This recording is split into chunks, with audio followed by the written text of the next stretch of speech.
ইরানের প্রেসিডেন্ট নির্বাচনে সংস্কারপন্থী প্রার্থী মাসুদ পেজেশকিয়ান বিজয়ী হয়েছেন।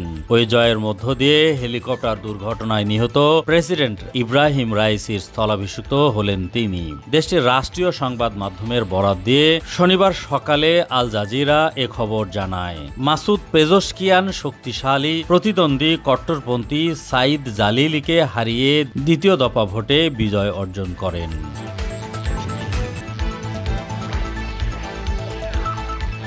শুক্রবার স্থানীয় সময় সকাল ৮টা থেকে দ্বিতীয় দফা ভোট গ্রহণ শুরু হয়। গত ২৮ জুন প্রথম দফা ভোটে কোনো প্রার্থী ৫০% বেশি ভোট না পাওয়ায় দেশটির নিয়ম অনুযায়ী এগিয়ে থাকা এই দুই প্রার্থীর মধ্যে প্রতিদ্বন্দ্বিতা হয়। প্রথম দফায় পেজেশকিয়ান ৪২% এবং সাইদ জালিলি ৩৯% ভোট পান।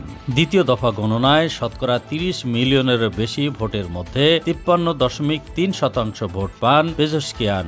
অপরদিকে জালিলি পান ৪৪.৩% ভোট। অ্যাসোসিয়েটেড প্রেস এপির প্রকাশিত প্রতিবেদন অনুযায়ী পেজেশকিয়ান ১৬.৩ মিলিয়ন এবং জালিলি ১৩.৫ মিলিয়ন ভোট পেয়েছেন। এরপরই পেজেশকিয়ানের বিজয়ের খবর জানানো হয়।